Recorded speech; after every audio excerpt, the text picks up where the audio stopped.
is now a full interdisciplinary endeavor to really understand the physical behavior, quantum physical behavior of these molecules. What I believe is happening is that we are facing, at this time, what people would understand as a paradigm shift in the understanding of our molecules that support life on Earth. And this paradigm shift is going to change the way we can manipulate life processes at that molecular level. So we are starting to find a very different way to understand the quantum science that we can find in those biomolecular systems. And therefore, that opened the door for using many new tools from quantum science to affect those biosystems. And eventually, when these communities interact more often, and the communication and the understanding from the different perspectives becomes more cohesive, then we will be able to say a little bit more about the biology of that quantum regime. Now, as a theoretical physics, my aim is to build theoretical and computational approaches that will allow me to help accelerate that paradigm shift. That is my aim. And to do that, the core of what I do is centered on an idea that we call theory of open quantum systems. What this means is, who has the molecule? One molecule. There. So if you see that molecule, the molecule will have the yellow background, which represents the proteins, and it will have some structures that represents the chlorophyll. So if I move in this direction for a moment, whoever has the green molecule, this is a 3D version of the one that I'm presenting here in 2D. And in this molecule, these curvy structures represent a protein, and these black structures represent the pigments, which absorb the light individually when they are far apart, but collectively if they are interacting via their location here in this protein. These chlorophylls, or these different pigments, in this case, these are not chlorophylls, these are phycoerythrin, so it's another kind of pigment that will absorb light. They, from a chemical perspective, they are made of many different molecules, many different atoms, and they have a multitude of electronic states that you can investigate. From the perspective of open quantum systems, which is the perspective that I work, I see those systems, those electronic systems, as different electronic states, different electronic possible motions, quantized motions, as I'll explain in a moment. And everything is around the nuclei motions that come from the internal part of the pigments, the nuclei motions that come from the protein. I see that as an environment. And the reason we do this is because in the lab, we normally don't have access to all the possible motions that describe this system. So we have optics, which means that we are addressing the electronic motions in these molecules. So these open quantum systems allowed me to reduce a little bit the complexity of understanding the physics of this system, while at the same time, being able to build an explanation of what we are observing in the lab. Again, I try to, and when I say I, it's I and the research group that I lead.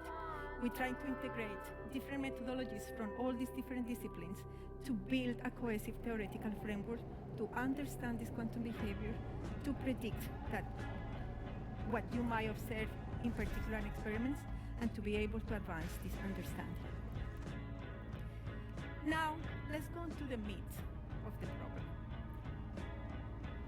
The main question that we're trying to address in this field is whether these systems support quantum processes. What do I mean by that? Let's go back to our molecule. So what is happening here is that this molecule is absorbing light, which I represent here with this wave. We know that this light is quantized, so the light is coming in packages that we call photons, and this system is absorbing these packages of photons. How is it absorbing this? Is already a quantum mechanical process that we all agree.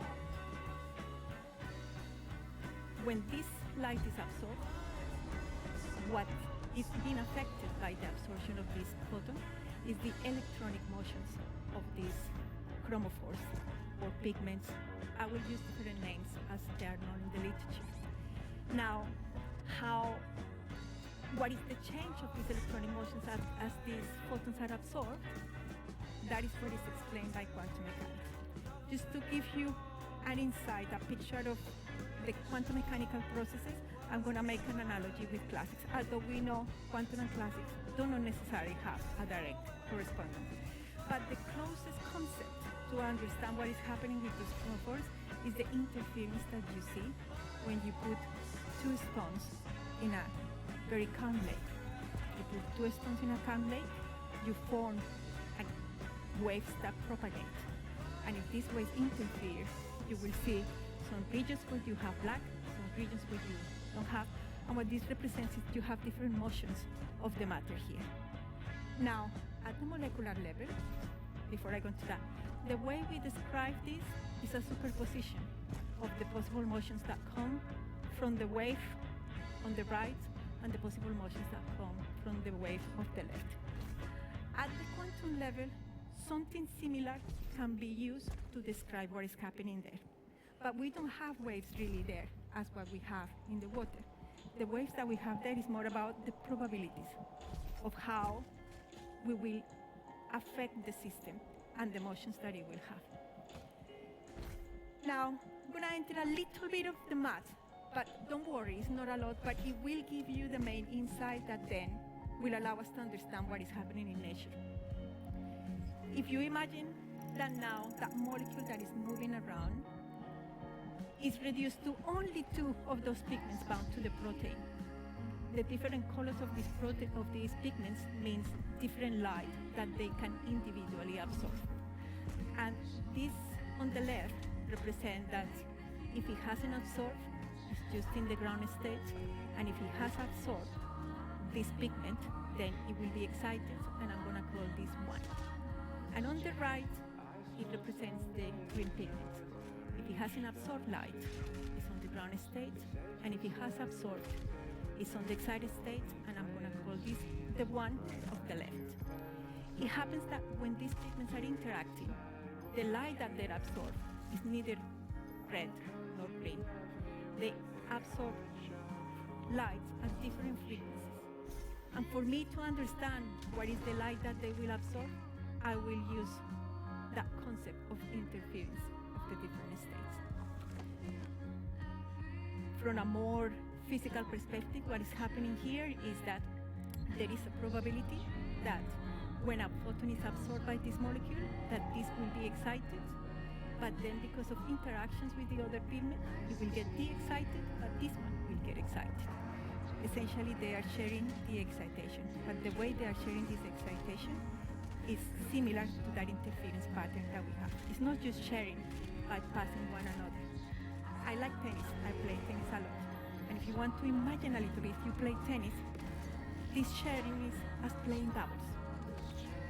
The ball is coming, and you are working in a unity if you play tennis properly. You are working in a unity to respond to that ball that you can imagine is the ball. This is a way of imagining this process. The main idea that I want to give here is that this collective behavior, we already know that we can only explain it with the rules of quantum mechanics. So there is no doubt that to absorb sunlight, these molecules are fundamentally using quantum mechanics 101 or 100, however you call it, at university. Now, the way we know this is that nature has evolved a variety of light harvesting antenna that actually covers the whole visible spectrum.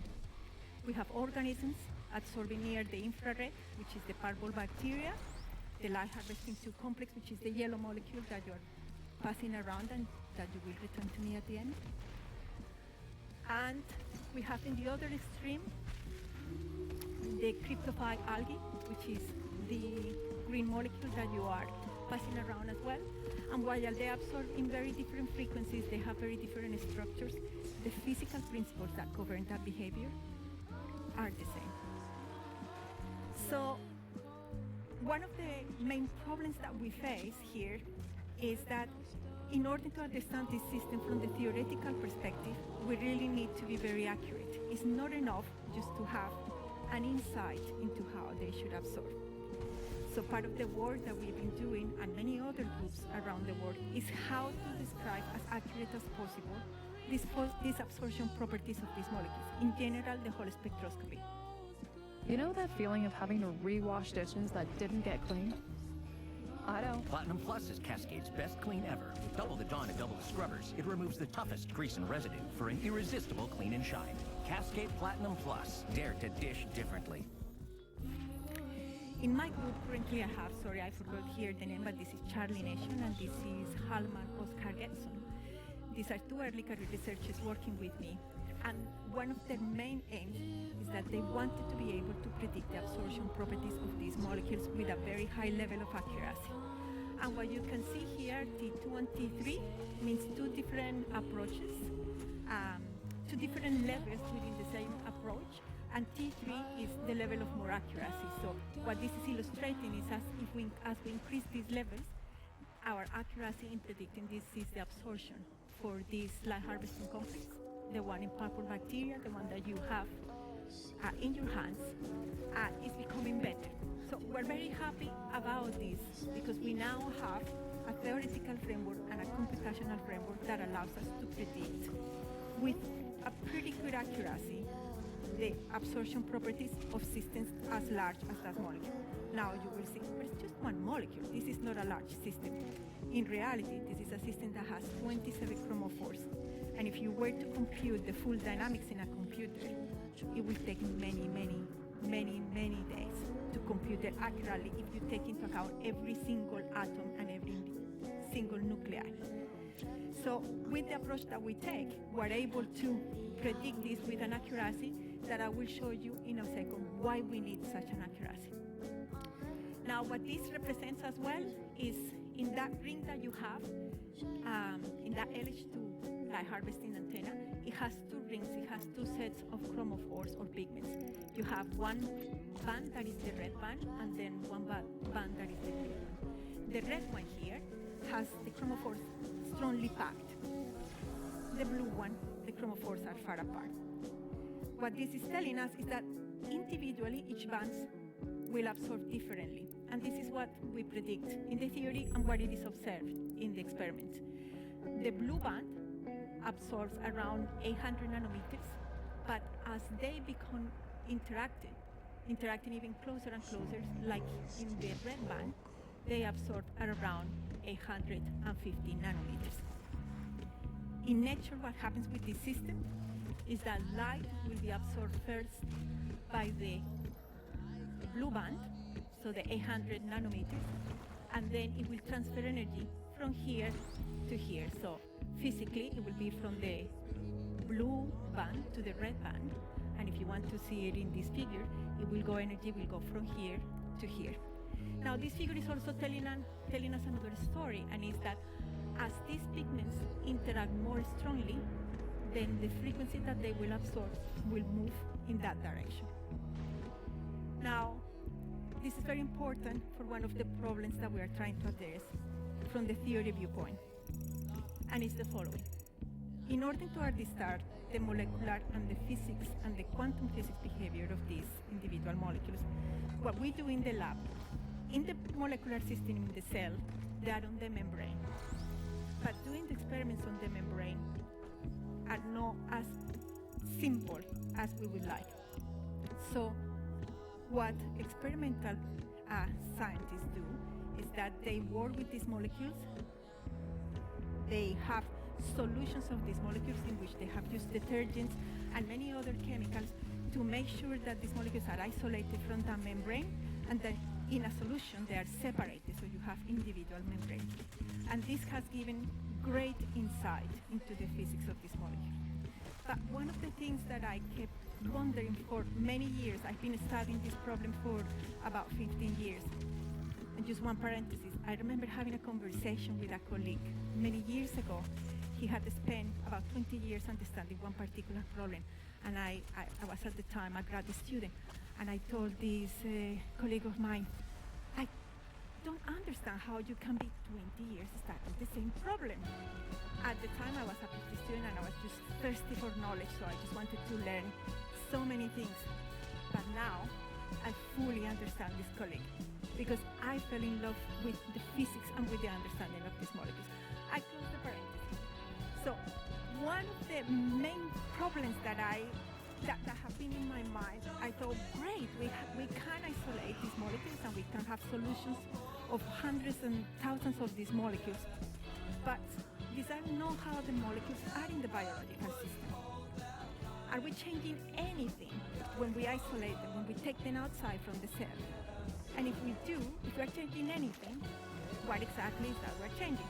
Now, this is not an easy question to answer because it means that we really need to have a very high precision when we measure them in and out the cell membrane. And we need to find conditions that are actually comparable. So if I go and measure in the membrane, it's not the same as measured in the solution because in the membrane, not only that constrained, they're also interacting weakly with other molecules. So the problem wasn't easy, but it was always in my mind, what have we changed when we moved them out of the membrane? And most importantly, going back to the quantum properties, are we changing anything associated to the quantum properties?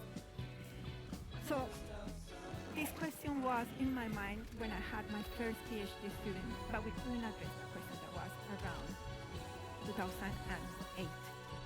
But recently, there were some experiments from the group of a colleague in MIT, Gabriela Slaughter. Gabriela and her team had the same bugging question in their mind. So what is the impact, essentially, of the membrane on these quantum properties of this system? So they designed a system that looks like the biological system. So this is kind of an artificial membrane. It has the same, let me say, material that you will find in a cellular membrane. So this is a lipid bilayer. And Gabriela and her group are able to embed these light harvesting complexes in this artificial membrane, but they are so far apart that they can investigate them as if they were individual molecules embedded in the membrane. So I was very excited when I saw this and I saw the results, because then I said, okay, now we can understand what is the possible effects.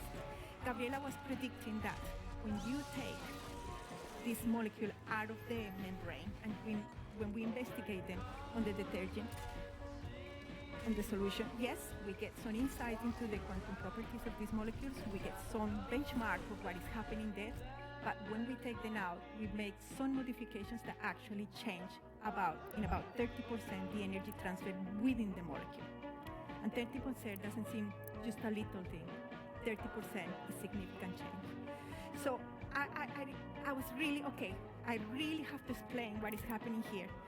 So last year, Chantel Kulkarni joined my group, and I proposed her, okay, look, this is a problem that I have had in my mind for a very long time. Can we solve it? Can we try to understand this? And she said, oh, yes, let's work on this.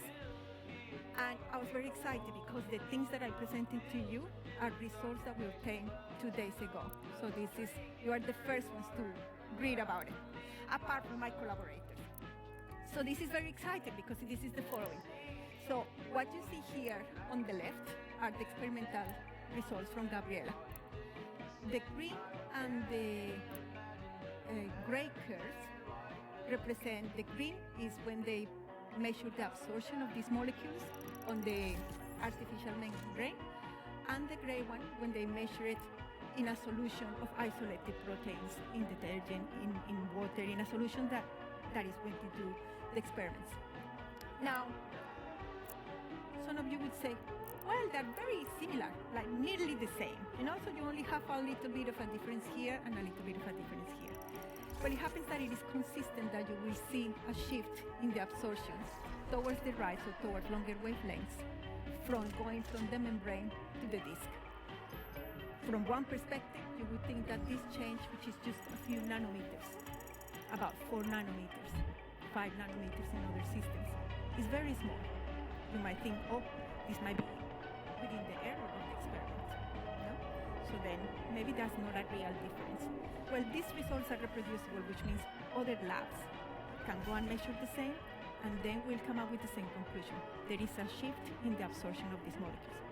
Now, this shift is very significant because it means that the interactions that are happening within the molecule, so if you have the yellow molecule, there is interactions in that red part, are changing and are changing significantly to affect the absorption. So we join efforts with Chantel, with Hallman, who has developed that very accurate setup to be able to predict this absorption properly. And if you think about it, we need to make sure that we are not predicting something that is changing so that the next approximation will then give me something along these lines. So Hallman has made that possible, Hallman and Charlie and other members in my group. And this is our theoretical comparison. This is to one level of approximation, but we now have the more exact level of approximation. And if you see here, we are predicting a similar shift. In order to do this work, so here the dotted line is the absorption in detergent, and here our black line is the absorption in this membrane disk. This line just represents the light that the blue band in your molecule, the one that you're seeing at the moment, will emit. I'll talk about this later. The most important is that we are able to predict this. You see Chantel is here smiling?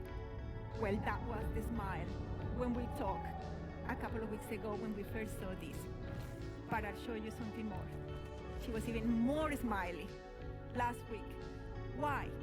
Because we were able to predict that that small change, what looks small, actually represents that significant change in the energy transfer within the molecule as it was measured for the group of Gabriela in MIT.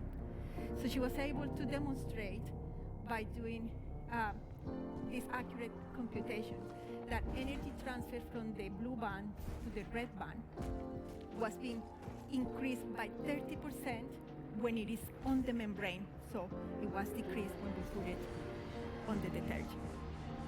And 30%, as I said, might seem nothing, but in terms of the quantum efficiency of transfer within the molecule, it's a significant step. So we were very happy because when we compared the numbers that she was predicting, her numbers, Chantel was in the detergent 625 femtoseconds and on the membrane 140 femtoseconds. Gabriela's numbers are experimentally measured 607 femtoseconds, 875. We were super excited. Now you can say, oh, but you are quite far, 40 femtoseconds here, you are still 35 femtoseconds. Here you are 45, femtoseconds. You are still far. Yes, we're not exactly the numbers. We cannot match the experiment exact, but we can match the qualitative difference that we're seeing there. So this has been really good news for us because now I can then focus on understanding what are the changes in the quantum properties. So while it is been great that from the experimental viewpoint, it is possible to measure all these properties of the molecules isolated, and that has given us and will continue giving us important insight into the understanding of energy transfer and quantum processes there. One thing that I'm starting to understand with this small calculation is the fact that in the biological environment, the quantum properties are actually even more robust. Very, very counterintuitive for what you would expect. Because on the membrane, on the cell, things there are moving all the time. This is a system completely out of thermal equilibrium, but with many different random motions where you would expect that some of these quantum properties might actually be more fragile there. At least that was the thinking. But what we're seeing here is that in the membrane, which produces some pressure, lateral pressure on the light harvesting complexes that you see, you actually see that maintains and enhances that quantum chemical structure of the system. So now, Chantel will continue smiling because we will continue exploring what are the possible quantum effects now when these molecules are analyzed actually in the membrane environment that we have. And what I expect is that probably other quantum effects will be enhanced in that environment. Downy does more to make clothes because sometimes your work shirt needs to be a soft, cozy pillow. Downy, breathe life into your laundry.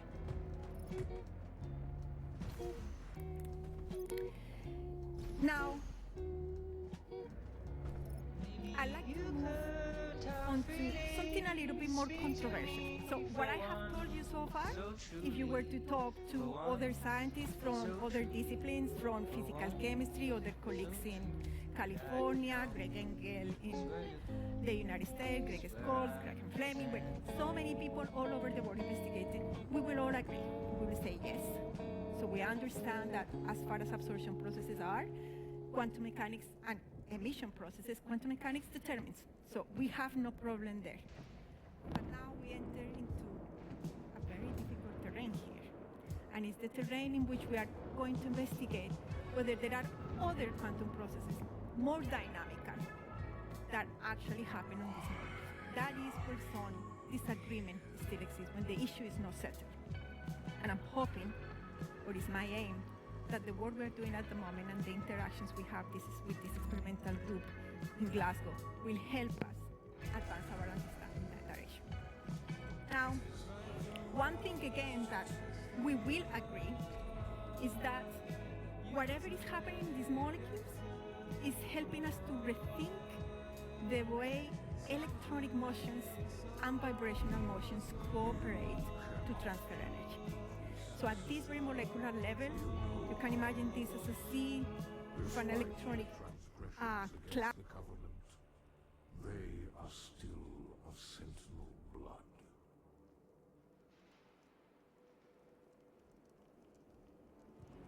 What you interfere with now is bigger than you can imagine. It is written. It is their time to give penance. If you continue, you will bring down the heavens' wrath. You are but one man. They are no longer your people to save.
Sentinel battery can be used to provide additional power to your ship.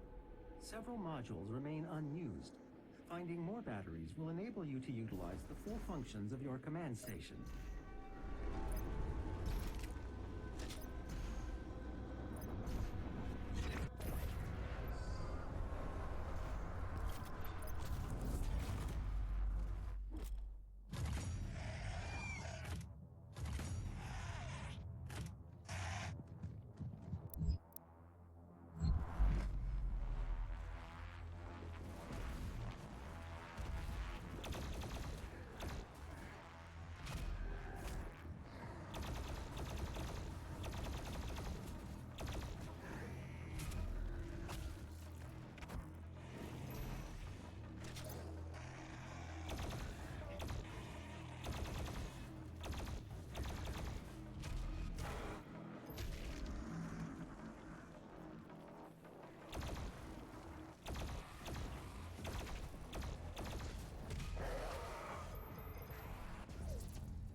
There is a Sentinel power core nearby.